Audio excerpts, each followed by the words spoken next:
ओम शांति।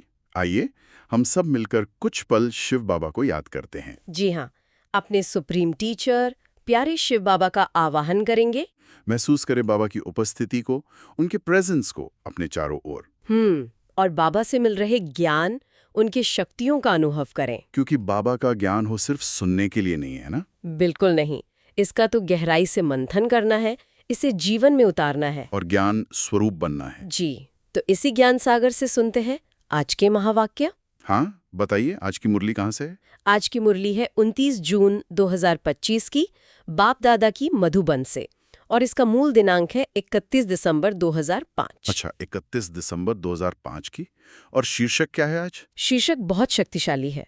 नए वर्ष में अपने पुराने संस्कारों को योग अग्नि में भस्म कर ब्रह्मा बाप समान त्याग, तपस्या और सेवा में नंबर 1 बनो। वाह, मतलब नए साल पर सिर्फ शुभकामनाएं नहीं बल्कि एक स्पष्ट लक्ष्य दिया जा रहा है। पुराने संस्कारों को भस्म करना है और ब्रह्मा बाप समान बनना है। हाँ बिल्कुल, इस शीर्षक की जैसे पूरी मुरली का सार है।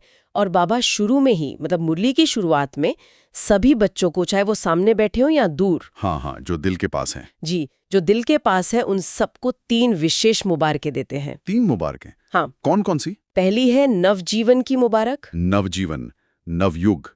और तीसरी? और तीसरी आज के दिन के हिसाब से नववर्ष की मुबारक। अच्छा, नवजीवन, नवयुग और नववर्ष। हाँ। ये तीनों मुबारकें एक साथ? हाँ, और बाबा कहते हैं कि ये सच्ची दिल की खुशी वाली मुबारकें लेना और देना, ये तो आप ब्राह्मण आत्माओं का ही काम है। सही बात है। दुनिया में तो शायद इतनी गहराई नहीं होती होगी। और बाबा आज के दिन को, जैसे पुराना और नया साल मिल रहा है, उसको संगम युग से जोड़ते हैं। अच्छा। हाँ। कैसे? बाबा इशारा करते हैं कि दुनिया वाले भी जो ये नए साल का संगम इतने जोश से मनाते हैं ना, वो अनजाने में हमारे संगम युग की महिमा गा रहे हैं। अरे वाह, ये तो गजब का कनेक्शन है। हाँ, वो भले नदियों के संगम को माने या नदी और सागर के मिलन को पूजें, पर बाबा कहते हैं कि सबसे महान संगम तो ये पुरुषोत्तम संगम युग है। पुरुषोत्तम संगम युग, क्योंकि ये वो समय है जब स्वयं भगवान परमात्मा शिव बाबा आकर हम बच्चों से मिलते हैं। सही। ऐसा मिलन तो और किसी युग में हो ही नहीं सकता। कभी नहीं। इसीलिए बाबा कहते हैं, कोई पूछे किस युग में हो तो क्या कहना है? फक्र से कहना है हम संगम युगी हैं, कलयुगी नहीं। बिल्कुल, ये नशा, ये निश्चय पक्का रहे। और बाबा मुरली में बताते हैं कि कहाँ-कहाँ से बच्चे ये मिलन मेला मनाने आए हैं। हाँ, बाबा तो हर बच्चे के भाग्य को देखकर बहुत खुश होते हैं। कहते हैं, वाह मेरे भाग्यवान बच्चे, वाह। सचमुच कभी सपने में भी सोचा था क्या कि आत्मा का परमात्मा से डायरेक्ट मिलना ऐसा भाग्य होगा? बिल्कुल नहीं।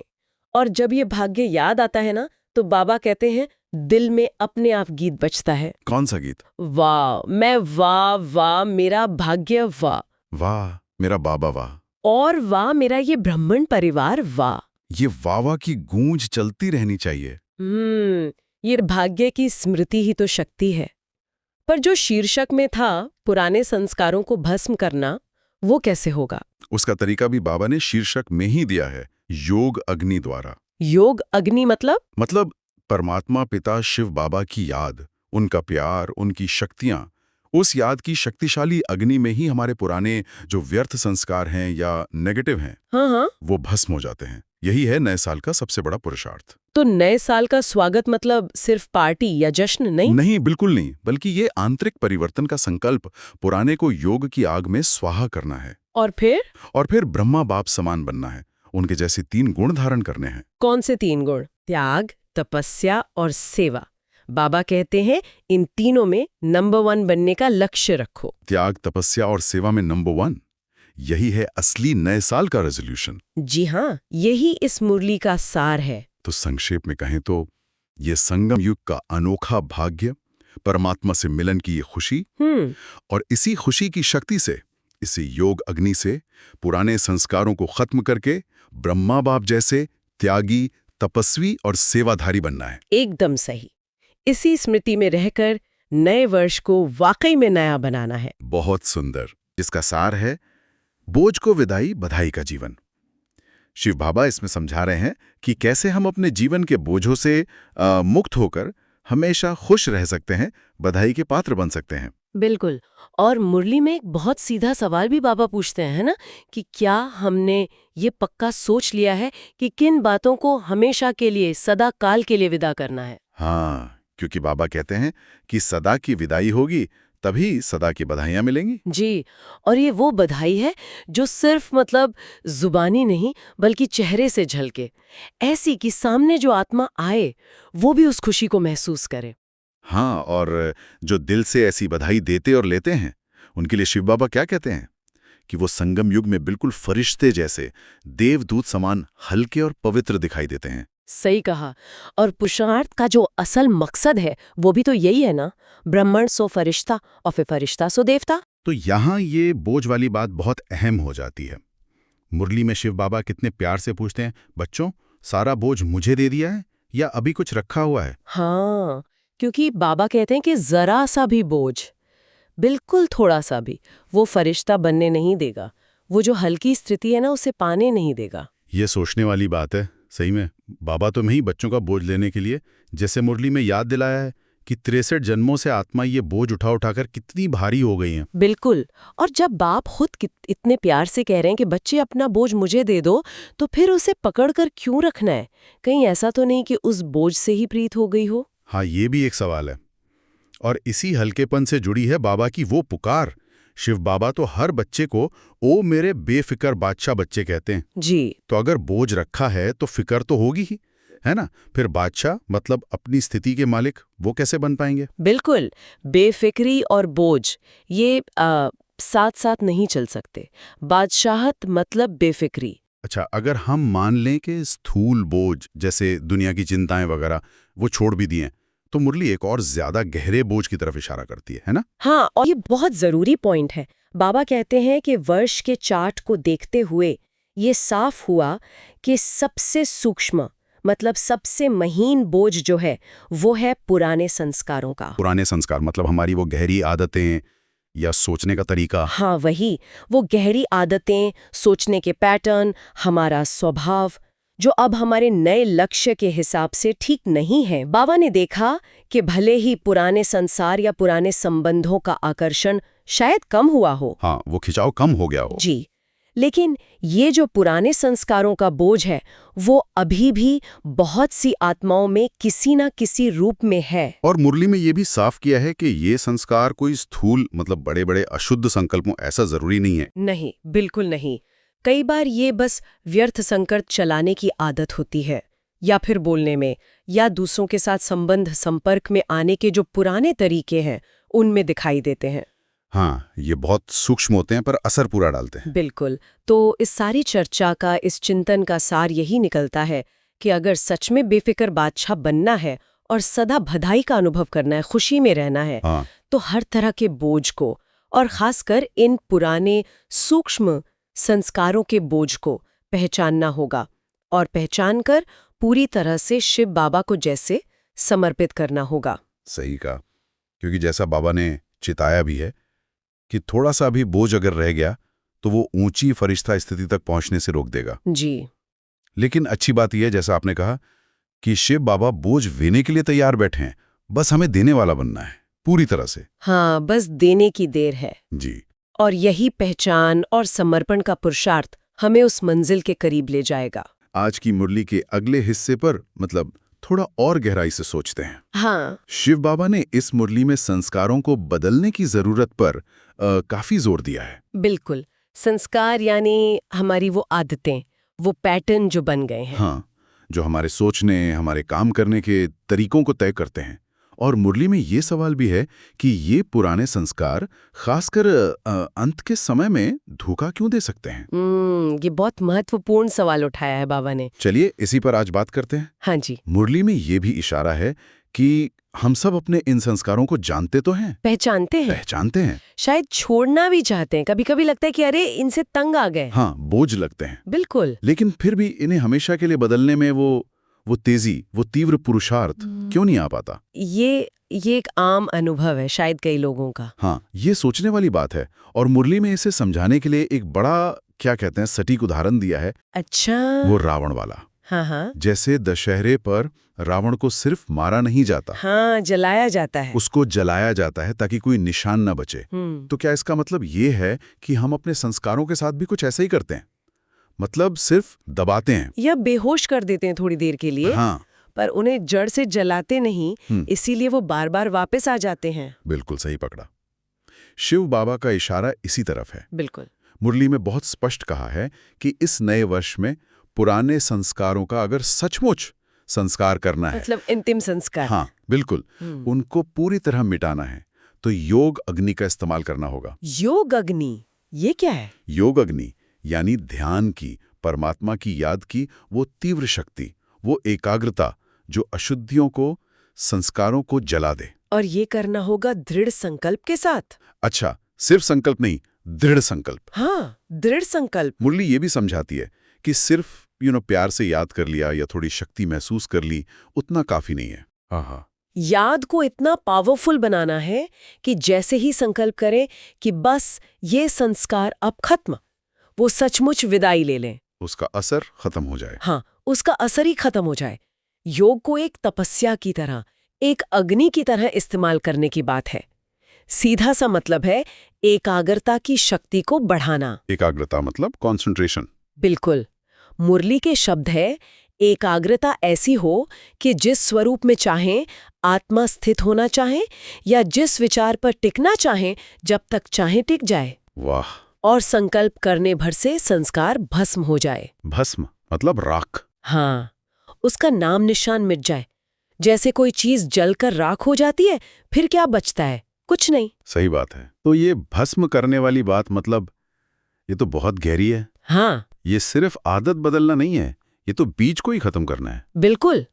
मुरली का वो उदाहरण कितना सटीक है कि मारने के बाद तो लाश रह जाती है, हाँ, शरीर रहता है, पर भस्म होने के बाद राख भी हवा में मिल जाती है। कुछ नहीं बचता। तो लक्ष्य है योग को इतना शक्तिशाली बनाना। जी। और इसका अंतिम लक्ष्य क्या है? मुरली बताती है, मास्टर सर्वशक्तिमान बनना। मास्टर सर्वशक्तिमान। हाँ, ये वो अवस्था है जहां आत्मा मालिक है, अपने मन की, अपनी शक्तियों की, अपनी कर्मेंद्रियों की मालिक। वो ऑर्डर करे और वो सब तुरंत कहना माने, जी मालिक। अच्छा। मुरली में बाबा सवाल भी पूछते हैं, अगर शक्तियां या कर्मेंद्रियां अब भी पुराने संस्कारों के वश में है, ऑर्डर नहीं मानती, तो क्या वो आत्मा सचमुच मास्टर है? सोचने वाली बात है। मतलब मालिक वो जो हुक्म चला सके। बिल्कुल। और शिव बाबा ने मुरली में ये भी नोट किया है कि अभी भी बच्चों में, मतलब हम सब में, पुराने संस्कारों का कुछ ना कुछ अंश, कोई बीज, हाँ, कोई बीज रह गया है। और यही बचा हुआ अंश क्या होता है, मौके पर फिर से उगाता है, कर्म में आ जाता है। कर्म में आ जाता है, और फिर हमें अपने ही संस्कारों से लड़ना पड़ता है। वो एक अंदर की लड़ाई चलती रहती है। हाँ, वो युद्ध चलता रहता है। लेकिन मुरली कहती है कि बाबा को बच्चों का ये युद्ध करने वाला स्वरूप अब अच्छा नहीं लगता। उनकी इच्छा है कि अब हर बच्चा मालिक बने, शक्तिशाली मालिक, जो बस ऑर्डर करे और सारी शक्तियां, सारे गुण कहें जी हजूर। कोई रुकावट नहीं, कोई संघर्ष नहीं। वाह जी। तो कुल मिलाकर मुरली के इस भाग का सार समझें तो यह है कि संस्कारों की जो गहरी सफाई है, उसके लिए सिर्फ इच्छा या थोड़ा बहुत प्रयास काफी नहीं है। नहीं, बिल्कुल नहीं। इसके लिए चाहिए तीव्र पुरुषार्थ, और उसमें योग को अग्नि जैसा शक्तिशाली बनाना होगा। हाँ, एकाग्रता और पक्के इरादे से, ताकि संस्कारों को जड़ समेत भस्म किया जा सके और वो मास्टर सर्वशक्तिमान वाली स्थिति अनुभव हो, जहां हम अपनी आंतरिक शक्तियों के, अपने मन के सच्चे मालिक हो। शिव बाबा की मुरली की इन गहरी शिक्षाओं पर हमारी ये चर्चा, ये मंथन आगे भी जारी रहेगा। जी बिल्कुल। ये सोचना भी कितना दिलचस्प है कि कैसे एकाग्रता की शक्ति, जिसे मुरली योग अग्नि कह रही है, हमारे अंदर की दुनिया को पूरी तरह बदल सकती है। हाँ, ये एक बहुत बड़ी संभावना है। ज्ञान सागर में आज जरा और गहरे उतरते हैं। शिव बाबा ने इस वर्ष, मतलब स्व के प्रति क्या लक्ष्य दिया है, जरा इस पर बात करें। हाँ बिल्कुल, इस बार का लक्ष्य बहुत बहुत शक्तिशाली है। बाबा ने कहा है, शक्तिशाली बेफिक्र बादशाह बनना है। जी। और लक्ष्य तो खैर सभी का विश्व का राज्य पाना ही है, जी। राज्य अधिकारी बनना। हाँ, स्वराज्य अधिकारी। इसीलिए तो सभी खुद को राजयोगी कहलाते हैं ना, योगी नहीं, राजयोगी। सही बात है, ये राज शब्द जुड़ते ही स्थिति ऊंची हो जाती है। बिल्कुल। अच्छा, मुरली में एक बड़ा दिलचस्प वाकया आता है, जब बाबा पूछते हैं सभा से, हाँ, कि क्या कोई प्रजा योगी है, मतलब कोई ऐसा है जो खुद को राजयोगिनी प्रजायोगी मानता हो? और कमाल की बात यह कि कोई हाथ नहीं उठता। कोई नहीं? हाँ, और उस पल में ना बाबा का जो गर्व है अपने बच्चों पर वो साफ झलकता है। शिव बाबा बड़े फख्र से कहते हैं कि संगम पर मेरा हर बच्चा राजा बच्चा है। ये बात तो है। दुनिया में कोई बाप ऐसे कह सकता है भला कि मेरा हर बच्चा राजा? नहीं। लेकिन बाबा कहते हैं हर एक बच्चा स्वराज्य अधिकारी राजा है। स्वराज्य अधिकारी मतलब स्वयं पर राज्य करने वाला। हाँ, स्वयं पर, अपने मन पर, अपनी बुद्धि पर, संस्कारों पर और खास करके कर्मेंद्रियों पर पूरा शासन। जी, तो जब प्रजायोगी में किसी ने हाथ नहीं उठाया तो सब राजा हुए ना? हुए तो, कहलाने में तो सब राजा। लेकिन हाँ, यहीं पर मुरली में बाबा एक चेतावनी भी देते हैं तुरंत। बिल्कुल बहुत जरूरी चेतावनी है वो। शिव बाबा ने साफ कहा है कि ऐसा ढीला ढाला राजा नहीं बनना जिसका ऑर्डर ही कोई ना माने। हाँ, मतलब अपनी ही प्रजा, अपनी कर्मेंद्रियां ही कहना ना माने। वही तो, कमजोर राजा नहीं बनना है, शक्तिशाली स्वराज्य अधिकारी मतलब स्वयं पर अधिकार। शक्तिशाली स्वराज्य। ये सिर्फ एक टाइटल नहीं है, नहीं नहीं। ये एक जीती जागती अवस्था है, अनुभव की बात है। हाँ, वो कर्मेंद्रियों वाली बात बहुत गहरी है। मतलब आंखें वही देखें जो हम चाहें, कान वही सुने, मुख वही बोले। पूरा नियंत्रण, अपना ऑर्डर चले खुद पर। अच्छा, मुरली में उस बड़ी सभा का भी जिक्र आता है। शायद मधुबन की ही बात होगी, जहाँ करीब 18,000 भाई बहनें थे। जी जी। वहां भी बाबा ने यही पूछा कि जो खुद को राजयोगी समझते हैं वो हाथ उठाओ। और सबने हाथ उठाया, यहाँ तक कि जो गैलरी में बैठे थे उन्होंने भी हाथ हिला दिए। तो ये क्या दिखाता है कि इच्छा तो सबकी है, आकांक्षा, मंजिल सबकी वही है, राजयोगी बनना। हाँ, स्वराज अधिकारी बनना। प्रजा तो कोई नहीं बनना चाहता संगम पे। कोई नहीं। लेकिन फिर सवाल ये उठता है कि अगर इच्छा सबकी है तो बाबा को ये क्यों कहना पड़ रहा है कि कमजोर राजा नहीं बनना? मतलब कहीं ना कहीं सिर्फ इच्छा रखने में और उस स्थिति को पाने में उसमें अंतर है, गैप है। सही पकड़ा, बिल्कुल। आकांक्षा होना वो तो पहला कदम है, जरूरी है, लेकिन असली पुरुषार्थ वो उस स्थिति को मजबूती से धारण करने में है, रोज अनुभव करने में है। सिर्फ कहलाने से बात नहीं बनेगी। नहीं, शक्तिशाली स्वराज्य अधिकारी मतलब जो बाहरी बातों से या अपनी ही अंदर की कमजोरियों से, जैसे व्यर्थ संकल्प हैं, पुराने संस्कार हैं, उनके वश में ना हो। जिसका खुद पर, अपनी शक्तियों पर पूरा अधिकार हो। जी, पूरा अधिकार। तो बाबा हमें सिर्फ एक पहचान नहीं दे रहे, बल्कि उस पहचान के क्वालिटी पर भी जोर दे रहे हैं। बिल्कुल, राजयोगी तो हैं, लेकिन कैसे? शक्तिशाली, बेफिक्र बादशाह जैसे। हाँ, और बाबा हर बच्चे में वो क्षमता देखते हैं। वो हर एक को राजा बच्चा कहते हैं। जैसे याद दिला रहे हों कि ये तुम्हारा जन्मसिद्ध अधिकार है, बस इसे जानो, मानो और अनुभव करो शक्तिशाली रूप से। तो आज मुरली के इस खास हिस्से से हमने यही समझा कि पहचान राजयोगी की है और लक्ष्य है एक शक्तिशाली स्वराज्य अधिकारी राजा बनना। हाँ, कमजोर नहीं। कमजोर नहीं, अपनी कर्मेंद्रियों पर, मन बुद्धि पर पूरा नियंत्रण रखने वाला राजा। शिव बाबा का आवाहन बहुत स्पष्ट है, हर बच्चा अपने स्वराज्य के सिंहासन पर बैठे शक्तिशाली रूप से। शिव बाबा ने जो मुरली में कहा है हाल ही में, ऐसा लग रहा है कि समय की गंभीरता को देखते हुए एक विशेष अभ्यास दिया है बाबा ने। हाँ बिल्कुल, मुरली का ये वाला अंश ना बहुत ध्यान खींचता है। बाबा जैसे साफ कह रहे हैं कि अब ये बिल्कुल अंतिम दौर जैसा शुरू हो रहा है। अंतिम दौर, हाँ। और इसी के लिए अगले 3 महीनों का एक स्पेशल होमवर्क दिया है। 3 महीने का होमवर्क? हाँ? अच्छा, ये क्या है, मतलब क्या खास है इसमें और इतना जोर क्यों है इस पर? हाँ, तो मुरली में बाबा ने बताया है कि ये होमवर्क जो है ना, वो अंतिम परीक्षा की तैयारी के लिए बहुत ही महत्वपूर्ण है। अच्छा। इसमें कहा है कि हर एक को अपना चार्ट जांचना है, एक तरह से सेल्फ चेकिंग है ये। चार्ट जांचना, क्या मतलब, क्या जांचना है इसमें? बाबा ने कुछ और खोलकर बताया इसके बारे में? हाँ बिल्कुल। शिव बाबा ने मुरली में ये साफ कहा है कि चार्ट में सबसे जरूरी ये देखना है कि क्या हम मास्टर सर्वशक्तिवान स्थिति में स्थित हैं। मास्टर सर्वशक्तिवान? हाँ, मतलब क्या आत्मा अपनी कर्मेंद्रियों की, अपनी शक्तियों की पूरी मालिक है। अच्छा। कि जब चाहे, जैसे चाहे उन्हें आदेश दे सके।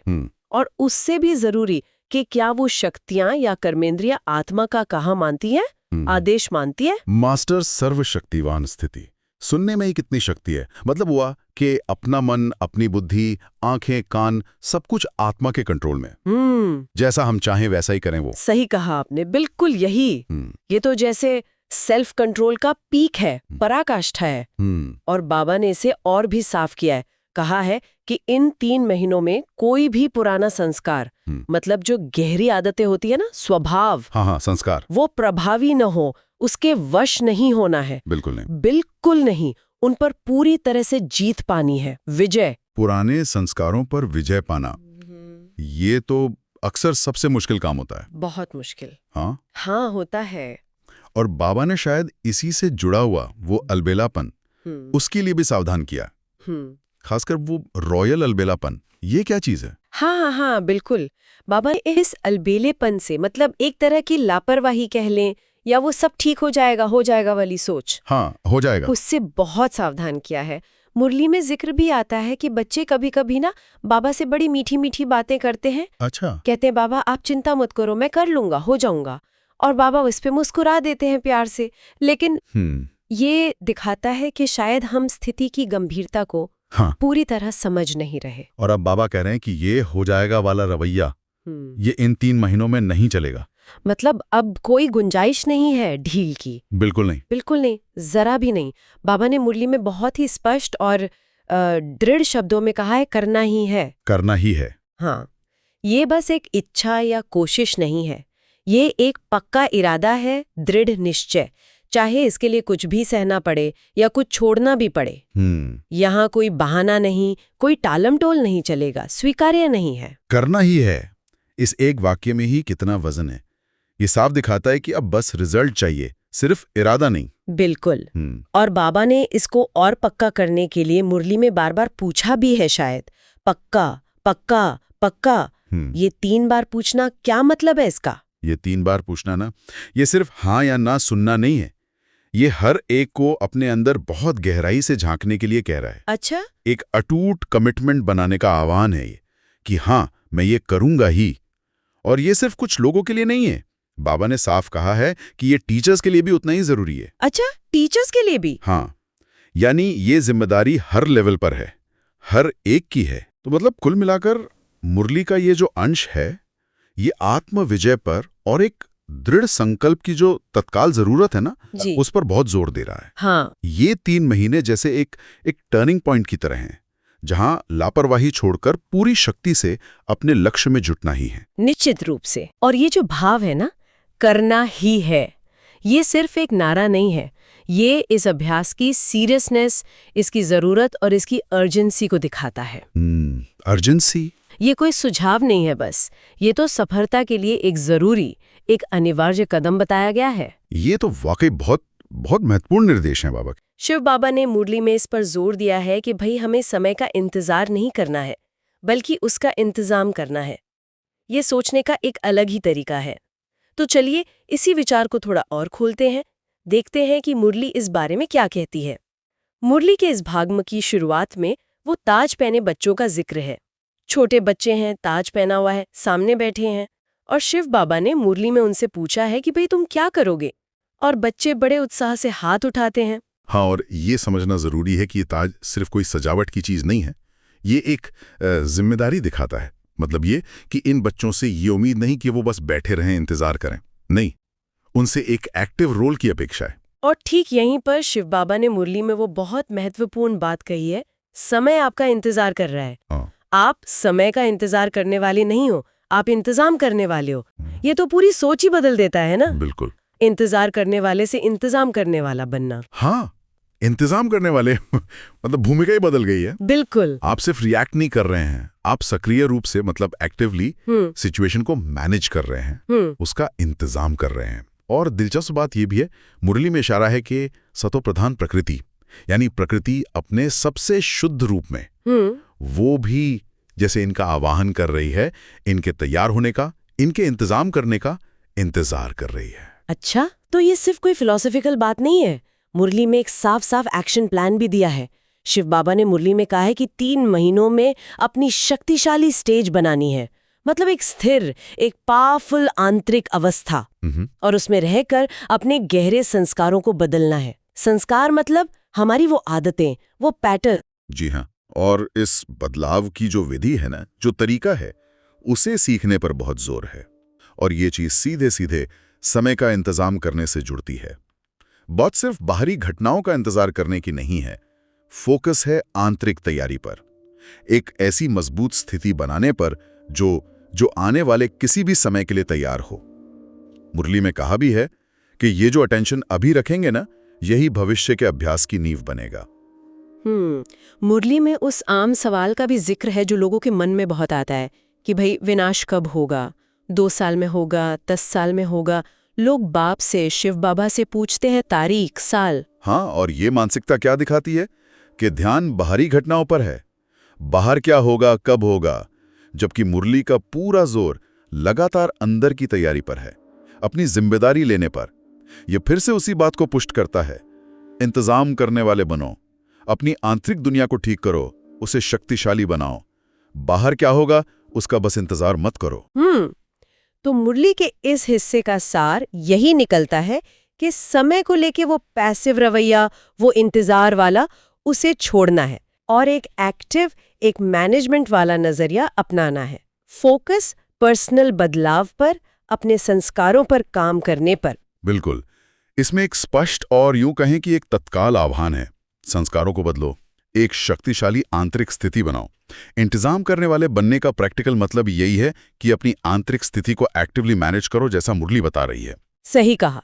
मुरली के एक और महत्वपूर्ण हिस्से पर बात कर रहे हैं और शुरुआत में ही मतलब मुरली में शिव बाबा एक बहुत सीधा सवाल पूछते हैं बच्चों से। हाँ, वो सवाल है कि क्या सभी बच्चे बाप समान बन गए हैं? बिल्कुल, और ये सिर्फ एक इच्छा की बात नहीं है, स्थिति की बात है। हाँ, मुरली में तो ये भी कहा है कि भाई अगर अचानक पर्दा खुल जाए तो क्या सब तैयार मिलेंगे या कोई खुद को संवारने में लगा होगा? सही। ये बहुत बहुत गहरा सवाल है। ये सिर्फ बाहरी तैयारी नहीं, अंदर की स्थिति, उसकी मैच्योरिटी की बात है। हाँ, और मुरली ये साफ करती है कि वो हाँ जी हो जाएंगे वाला एटीट्यूड काफी नहीं है। नहीं, एक संकल्प चाहिए, दृढ़ संकल्प कि होना ही है, करना ही है। होना ही है, ये निश्चय चाहिए। अच्छा, तो इस स्थिति तक पहुंचने के लिए रास्ता क्या बताया गया है? मुरली हमें ब्रह्मा बाप की तरफ देखने को कहती है ना?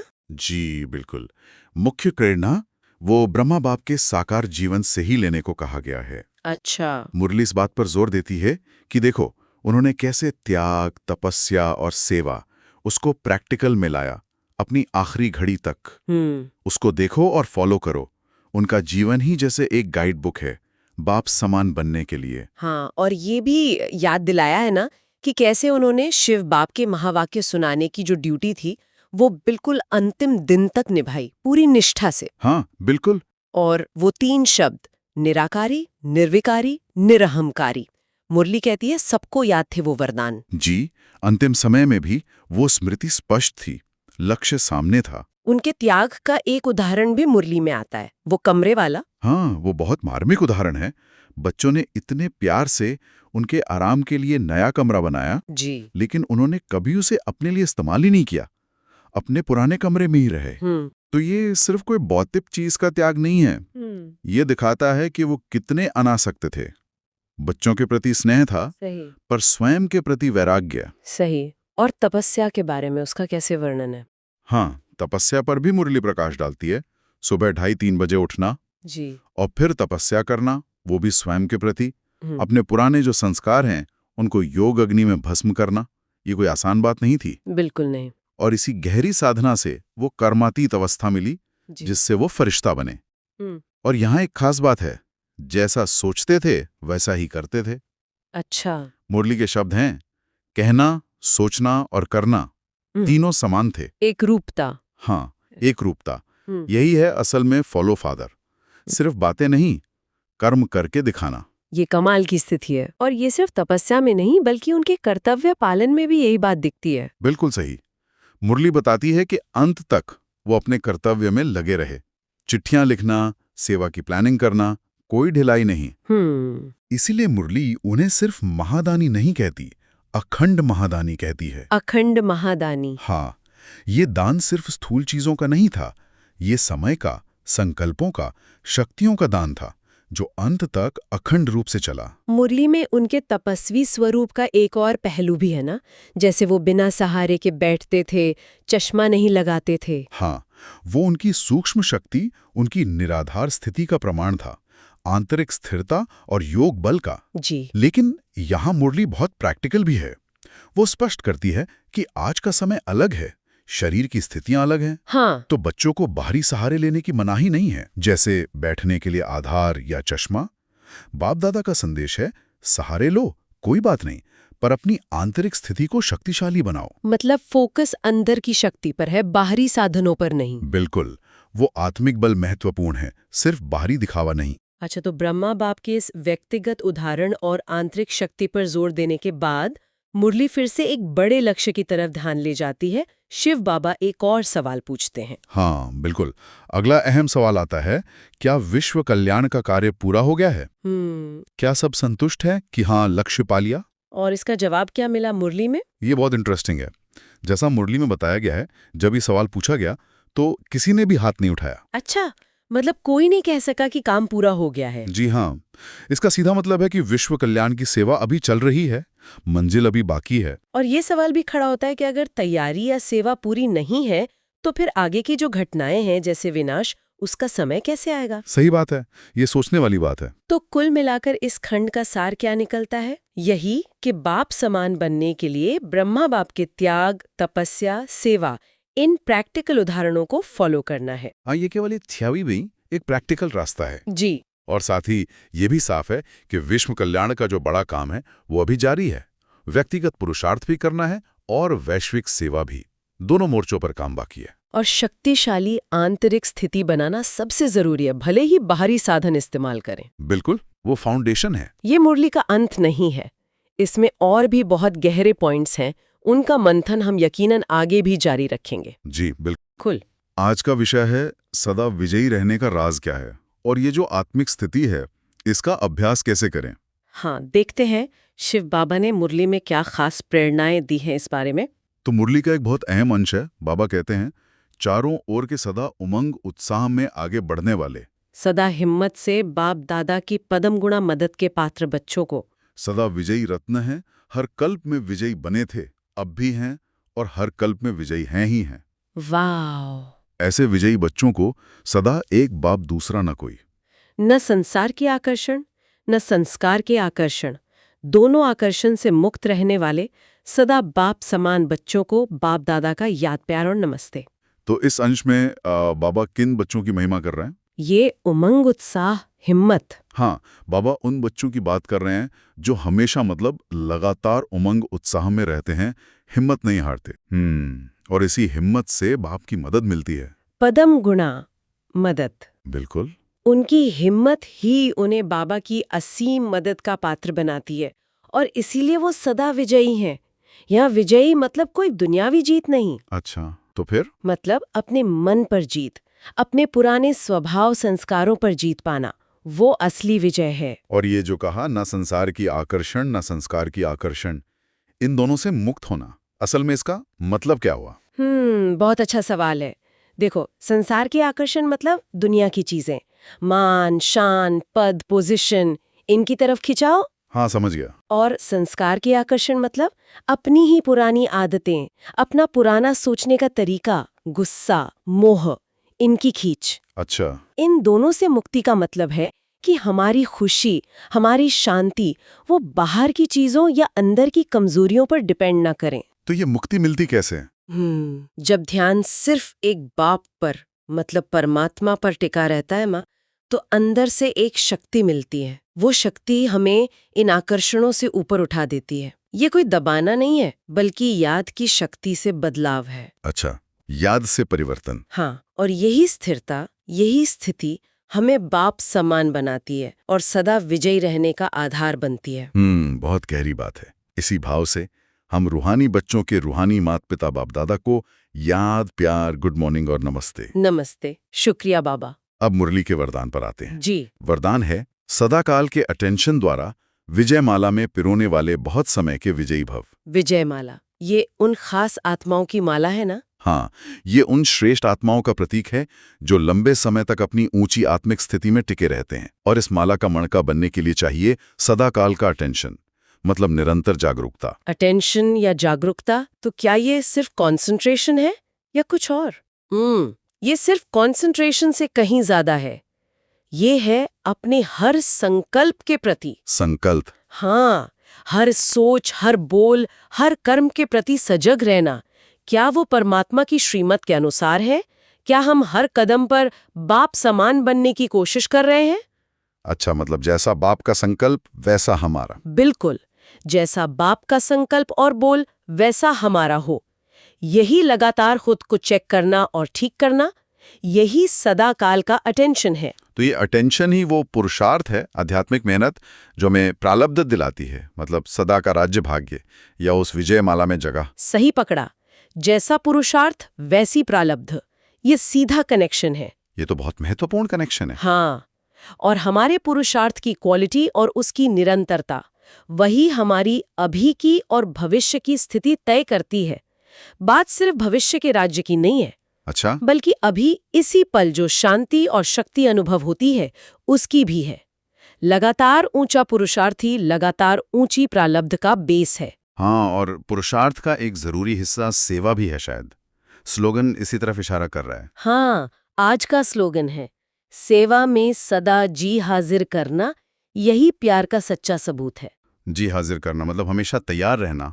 ये प्यार का सबूत कैसे हुआ?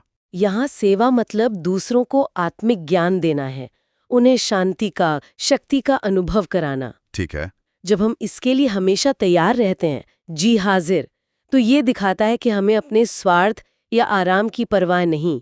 जो हमें बाबा से मिला है वो हम दिल से बांटना चाहते हैं। तो ये परमात्मा के प्रति और सभी आत्माओं के प्रति प्यार का एक्शन में प्रूफ है। बिल्कुल, यह हमारे अंदरूनी बदलाव और सच्चे स्नेह का सबूत है। मुरली में अव्यक्त इशारे भी होते हैं। वो आत्मिक स्थिति और अंतर्मुखी होने पर जोर देते हैं। बाबा ने वो दर्पण वाला उदाहरण दिया है। हाँ, बाबा कहते हैं जैसे हम शीशे में खुद को देखते हैं, वैसे हमारी आत्मिक स्थिति, हमारी वाइब्रेशन इतनी पावरफुल और प्योर हो राइट। कि कोई भी आत्मा हमारे सामने आए तो एक पल में उसे अपने असली शांत स्वस्वरूप का अनुभव हो जाए, साक्षात्कार हो जाए। ये हमारे चेहरे या बातों से नहीं होगा। नहीं, ये हमारी रूहानियत से होगा, अंदर की आत्मिक कशिश से। और इसके लिए अंतर्मुखी बनना बहुत जरूरी है। अंतर्मुखी मतलब बाहर के दुनिया से मन हटाकर अंदर आत्मा में टिकना और परमात्मा से जुड़ना। तो ये सिर्फ अपने लिए शांति पाना नहीं है, बल्कि दूसरों के लिए एक तरह से लाइट हाउस बनना है। क्या बात कही, एकदम सही। लाइट हाउस शोर नहीं मचाता, उसका प्रकाश चुपचाप रास्ता दिखाता है। यही स्थिर आत्मिक स्थिति की ताकत है। चलिए इसी स्थिति का 1 सेकंड अनुभव करते हैं। जी, सब अनुभव करें। शिव बाबा का वरदानी हाथ मेरे सिर पर है। बाबा के हाथ से शक्ति की किरणें निकल रही हैं, मुझ आत्मा में समा रही हैं। इन शक्ति की किरणों से मैं आत्मा चार्ज हो रही हूँ, शक्तिशाली बन रही हूँ। मेरा मन शांत हो रहा है। ओम शांति। ओम शांति। तो आज हमने मुरली के अंतिम भाग से धारणा के लिए मुख्य सार, वरदान, स्लोगन और अव्यक्त इशारे समझे। जी, सदा विजयी रहने के लिए निरंतर अटेंशन, बाप का अनुसरण, सेवा में तत्परता और वो आत्मिक स्थिति का अभ्यास, ये सब आपस में जुड़े हैं और बहुत जरूरी हैं। हाँ, और श्रोताओं के लिए भी एक सोचने की बात है आज की मुरली से उन्होंने क्या सीखा, और मुरली का कौन सा पॉइंट, कौन सी बात उनके दिल को सबसे ज्यादा टच कर गई। हाँ, ये जरूर सोचे। आप अपने विचार नीचे कमेंट बॉक्स में जरूर शेयर करें। आपके विचार दूसरों को भी प्रेरणा देंगे। और ये भी दिखेगा कि हम सब मिलकर इस ईश्वरीय ज्ञान को कितनी गहराई से समझ रहे हैं। ओम शांति। ओम शांति।